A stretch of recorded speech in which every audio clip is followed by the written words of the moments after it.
ಎಲ್ಲರಿಗೂ ನಮಸ್ಕಾರ ಸ್ನೇಹಿತರೆ. ನಾನು ಇವತ್ತು ನಿಮಗೆ ನಿಮ್ಮ ಆಸ್ತಿ ಪತ್ರಗಳಾದ sale deed, gift deed, will ಈ ತರ ಆಸ್ತಿ ದಾಖಲೆಗಳನ್ನ ನೀವು ಮನೆಯಲ್ಲೇ ಕುಳಿತುಕೊಂಡು ಆನ್ಲೈನ್ಲಿ ಅಪ್ಲಿಕೇಶನ್ ಹಾಕಿ ಯಾವ ರೀತಿ ಅದನ್ನ ಡೌನ್ಲೋಡ್ ಮಾಡ್ಕೋಬಹುದು ಅನ್ನೋದ್ರ ಬಗ್ಗೆ ಸಂಪೂರ್ಣವಾದ ಮಾಹಿತಿನ ತಿಳಿಸ್ಕೊಡ್ತೇನೆ. ಮೊದಲಿಗೆ ಕಾವೇರಿ ಆನ್ಲೈನ್ ಸರ್ವಿಸಸ್ ವೆಬ್ಸೈಟ್ನ ಓಪನ್ ಮಾಡಿ.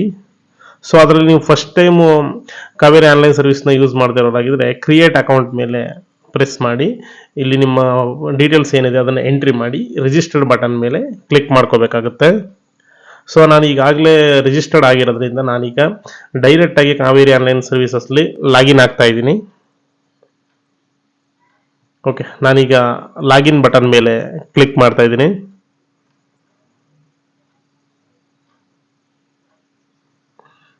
ಓಕೆ, ನಂತರ ಅಪ್ಲಿಕೆಂಟ್ ಲಾಗಿನ್ ಅಂದ್ಬಿಟ್ಟು ಒಂದು ಪೇಜ್ ಓಪನ್ ಆಗುತ್ತೆ. ಸೊ ಅದರಲ್ಲಿ ನನ್ನ ಯೂಸರ್ ನೇಮ್ ಮತ್ತು ಪಾಸ್ವರ್ಡು ಹಾಗೆ ಕ್ಯಾಪ್ಚಾನ ಎಂಟ್ರಿ ಮಾಡಿ ಲಾಗಿನ್ ಆಗ್ತಾ ಇದ್ದೀನಿ.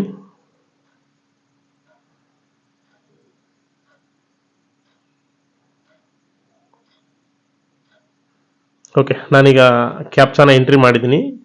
ಲಾಗಿನ್ ಬಟನ್ ಮೇಲೆ ಕ್ಲಿಕ್ ಮಾಡ್ತಾ ಇದ್ದೀನಿ.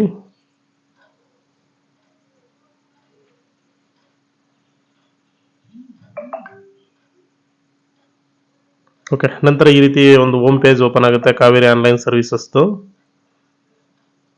ಸೊ ಇದರಲ್ಲಿ ಏನು ರೈಟ್ ಸೈಡಲ್ಲಿ ಏನು ಕಾಣ್ತಾ ಇದೆ, ಸ್ಟಾರ್ಟ್ ಎ ನ್ಯೂ ಅಪ್ಲಿಕೇಶನ್ ಅನ್ನೋ ಆಪ್ಷನ್ ಮೇಲೆ ಕ್ಲಿಕ್ ಮಾಡ್ಕೋಬೇಕಾಗುತ್ತೆ.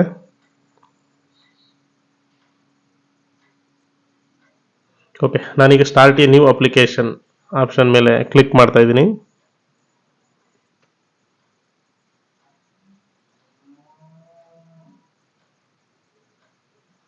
ಓಕೆ, ನಂತರ what are you applying for ಅಂದ್ಬಿಟ್ಟು ಒಂದು ಪೇಜ್ ಇದು ಓಪನ್ ಆಗ್ತಾ ಇದೆ. ಸೊ ನಾನೀಗ ನಮ್ಮದು ಸೇಲ್ ಡೀಡ್ನ ಡೌನ್ಲೋಡ್ ಮಾಡಬೇಕಾಗಿರೋದ್ರಿಂದ ಇಲ್ಲಿ ಸರ್ಟಿಫೈಡ್ ಕಾಪಿ ಬ್ರಾಕೆಟಲ್ಲಿ ಆನ್ಲೈನ್ ಸಿ ಸಿ ಅಂತಿದೆ. ಸೊ ಅದ್ರ ಮೇಲೆ ಕ್ಲಿಕ್ ಮಾಡ್ತಾ ಇದ್ದೀನಿ.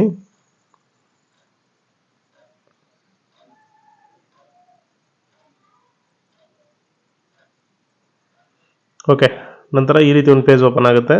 ಸರ್ಟಿಫೈಡ್ ಕಾಪಿದು ಏನೇನು ಡೀಟೇಲ್ಸ್ ಅದನ್ನ ಯಾವ ರೀತಿ ಮಾಡ್ಬೇಕು ಅಂದ್ಬಿಟ್ಟು ಕಂಟಿನ್ಯೂ ಬಟನ್ ಮೇಲೆ ಕ್ಲಿಕ್ ಮಾಡಿ.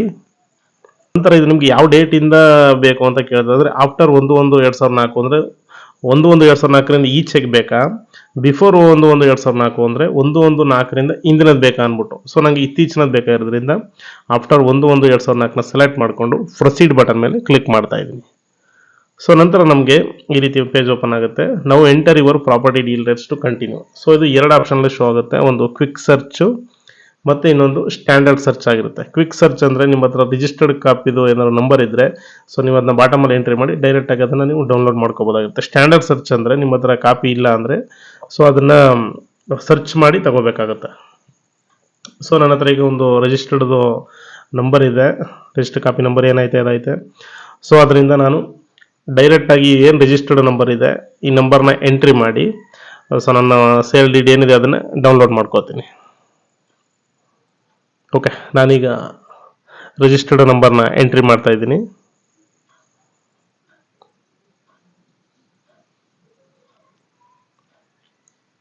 ಓಕೆ, ನಂತರ ಸರ್ಚ್ ಬಟನ್ ಮೇಲೆ ಕ್ಲಿಕ್ ಮಾಡ್ತಾ ಇದ್ದೀನಿ.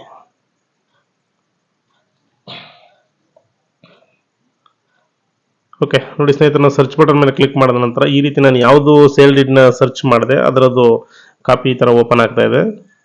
ಸೊ ಇದು ಪ್ರಿವ್ಯೂ ಓನ್ಲಿ ಇರುತ್ತೆ, ಮತ್ತೆ ಒಂದು ಪೇಜ್ ಮಾತ್ರ ಇದರಲ್ಲಿ ಶೋ ಆಗ್ತಾ ಇರುತ್ತೆ.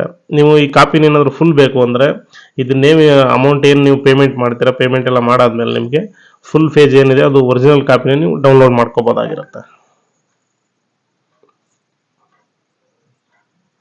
ಓಕೆ, ನಂತರ ಇದೇನಿದೆ ಎರಡು ರೇಡಿಯೋ ಬಟನ್ ಅದನ್ನು ನಾನು ಕ್ಲಿಕ್ ಮಾಡಿ ಪ್ರೊಸೀಡ್ ಬಟನ್ ಮೇಲೆ ಕ್ಲಿಕ್ ಮಾಡ್ತಾ ಇದ್ದೀನಿ.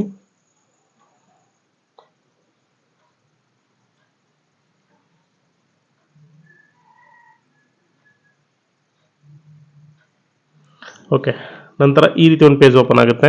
ಸೊ ಇದರಲ್ಲಿ ಅಪ್ಲಿಕೇಶನ್ ಸಮ್ಮರಿ ಅಂದ್ಬಿಟ್ಟು ಇದು ಏನು ಅಪ್ಲಿಕೇಶನ್ ಡೀಟೇಲ್ಸ್ ನಿಮ್ಗೆ ಇಲ್ಲಿ ಸಿಗುತ್ತೆ, ಮತ್ತೆ ಅಪ್ಲಿಕೇಶನ್ ಟೈಪ್ ಯಾವುದು, ಸರ್ಟಿಫೈಡ್ ಕಾಪಿ ಅದು ಸಿಗುತ್ತೆ, ಮತ್ತೆ ಯಾರು ಅಪ್ಲಿಕೆಂಟ್ ಏನಿದೆ ಅವ್ರ ನೇಮು ಎಲ್ಲ ಡೀಟೇಲ್ಸ್ ಕೂಡ ನಿಮ್ಗೆ ಸಿಗುತ್ತೆ. ಹಾಗೆ ಬಾಟಮ್ ಅಲ್ಲಿ ಬಂದು ಪೇಮೆಂಟ್ ಡೀಟೇಲ್ಸ್ ಅಂತ ಇರುತ್ತೆ. ಸೊ ಅದರಲ್ಲಿ ನೀವು ಇದಕ್ಕೆ ಎಷ್ಟು ಪೇಮೆಂಟ್ ಮಾಡಬೇಕು ಅದನ್ನ ಇಲ್ಲಿ ನೀವು ತಿಳ್ಕೊಬೋದಾಗಿರುತ್ತೆ. ಟೋಟಲ್ ಇಲ್ಲಿ 170 ರೂಪೀಸ್ ನಾನೀಗ ಪೇಮೆಂಟ್ ಮಾಡಬೇಕು ಅಂತ ತೋರಿಸ್ತಾ ಇದೆ. ಓಕೆ, ನಾನು ಇದನ್ನ ಪೇಮೆಂಟ್ ಮಾಡಿದ್ರೆ ನನಗೆ ಅದು ಡೌನ್ಲೋಡ್ ಸಿಗುತ್ತೆ. ನಾನೀಗ ಮೇಕ್ ಪೇಮೆಂಟ್ ಅಂತ ಏನು ಆಪ್ಷನ್ ಶೋ ಆಗ್ತಾ ಇದೆ ಸೊ ಅದರ ಮೇಲೆ ಕ್ಲಿಕ್ ಮಾಡಿ ಆನ್ಲೈನ್ ಪೇಮೆಂಟ್ ಮಾಡ್ತಾ ಇದ್ದೀನಿ. ಓಕೆ, ಪೇಮೆಂಟ್ ಇನ್ಸ್ಟ್ರಕ್ಷನ್ ಅಂದ್ಬಿಟ್ಟು ಈ ರೀತಿ ಒಂದು ಪೇಜ್ ಓಪನ್ ಆಗುತ್ತೆ. ಸೊ ನಾನೀಗ ಕಂಟಿನ್ಯೂ ಬಟನ್ ಮೇಲೆ ಕ್ಲಿಕ್ ಮಾಡ್ತಾ ಇದ್ದೀನಿ. ಓಕೆ, ಕ್ಲಿಕ್ ಮಾಡಿದ ನಂತರ ಈ ರೀತಿ ಒಂದು ಪೇಜ್ ಓಪನ್ ಆಗುತ್ತೆ. ಸೊ ಇದರಲ್ಲಿ ಪಾವತಿ ವಿಧ ಅಂದರೆ ಯಾವ ಟೈಪ್ ನೀವು ಪೇಮೆಂಟ್ ಮಾಡ್ತೀರಾ ಅಂತ. ಸೊ ನಾನು ನೆಟ್ ಬ್ಯಾಂಕಿಂಗ್ನ ಸೆಲೆಕ್ಟ್ ಮಾಡ್ಕೋತಾ ಇದ್ದೀನಿ.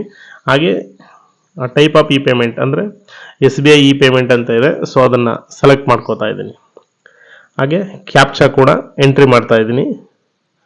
ಮತ್ತು ಫೈನಲ್ ಆಗಿ ಅದು ಸಬ್ಮಿಟ್ ಬಟನ್ ಮೇಲೆ ಕ್ಲಿಕ್ ಮಾಡ್ತಾ ಇದ್ದೀನಿ. ಸೊ ಕ್ಲಿಕ್ ಮಾಡಿದ ನಂತರ ನಿಮ್ಗೆ ಈ ರೀತಿ ಒಂದು ಪೇಜ್ ಓಪನ್ ಆಗುತ್ತೆ. ಇದು ಪೇಮೆಂಟ್ ಡೀಟೇಲ್ಸ್ ಆಗಿರುತ್ತೆ. ಸೊ ನಾನು UPI ಅದರಲ್ಲಿ ಸೆಲೆಕ್ಟ್ ಮಾಡ್ಕೋತೀನಿ. ಅದು ತುಂಬ ಇದೆ. ನಾನು UPI ಸೆಲೆಕ್ಟ್ ಮಾಡ್ಕೋತಾ ಇದ್ದೀನಿ. ನಂತರ ಅಲ್ಲಿ UPI QR ಅಂತ ಬರುತ್ತೆ. ಸೊ ಅದನ್ನು ಸೆಲೆಕ್ಟ್ ಮಾಡಿಕೊಂಡು ಪೇ ನೌ ಅಂತ ಏನು ಬಟನ್ ಇದೆ ಅದರ ಮೇಲೆ ಕ್ಲಿಕ್ ಮಾಡ್ತಾ ಇದ್ದೀನಿ. ಸೊ ಕ್ಲಿಕ್ ಮಾಡಿದ ನಂತರ ನಿಮಗೆ ಈ ರೀತಿ ಒಂದು QR ಕೋಡ್ ಓಪನ್ ಆಗುತ್ತೆ. ಸೊ ಇದು QR ಕೋಡ್ ಓಪನ್ ಆದ ನಂತರ ನೀವು ಫೋನ್ಪೇ, ಗೂಗಲ್ ಪೇ ಮುಖಾಂತರ ನೀವು ಇದನ್ನು ಸ್ಕ್ಯಾನ್ ಮಾಡಿ ಆನ್ಲೈನ್ಲಿ ಪೇಮೆಂಟ್ ಮಾಡ್ಬೋದಾಗಿರುತ್ತೆ.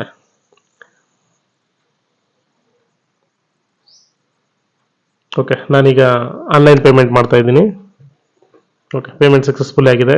ಓಕೆ, ಈಗ ಮತ್ತೆ ಫೈನಲ್ ಆಗಿ ನಾವು ಹೋಮ್ ಪೇಜ್ಗೆ ವಾಪಸ್ ಬಂದು CC ಅಪ್ಲಿಕೇಶನ್ ಅಂದ್ಬಿಟ್ಟು ಏನೋ ಒಂದು ಆಪ್ಷನ್ ಶೋ ಆಗ್ತಾ ಇದೆ, ಅದ್ರ ಮೇಲೆ ಕ್ಲಿಕ್ ಮಾಡ್ಕೋಬೇಕಾಗುತ್ತೆ. ಓಕೆ, ಕ್ಲಿಕ್ ಮಾಡಿದ ನಂತರ ನೀವು ಏನೀಗ ಅಪ್ಲಿಕೇಶನ್ ಆಗಿದ್ರೆ ಸೇಲ್ ಡೀಡ್ ಸರ್ಟಿಫಿಕೇಟ್ ಡೌನ್ಲೋಡ್ಗೆ ಅದು ಡೀಟೇಲ್ಸ್ ನಿಮ್ಗೆ ಇಲ್ಲಿ ಓಪನ್ ಆಗುತ್ತೆ. ಹಾಗೆ ಬಂದು ಅಪ್ಲಿಕೇಶನ್ ಸ್ಟೇಟಸ್ ಈಗ ಪೆಂಡಿಂಗ್ ಅಂತಿದೆ. ಸೊ ನೆಕ್ಸ್ಟ್ ಅದು ಮುಂದೆ ಏನು ಆಪ್ಷನ್ ಇದೆ, ಸೊ ಅಲ್ಲಿ ಡೌನ್ಲೋಡ್ ಬರುತ್ತೆ. ಸೊ ಅದನ್ನು ನೀವು ಡೌನ್ಲೋಡ್ ಮಾಡ್ಕೋಬೇಕಾಗುತ್ತೆ. ಆಫ್ಟರ್ 3-4 ಡೇಸ್ ಆದಮೇಲೆ ಅದು ಡೌನ್ಲೋಡ್ ಬಟನ್ ನಿಮಗೆ ಓಪನ್ ಆಗುತ್ತೆ. Thank you for watching.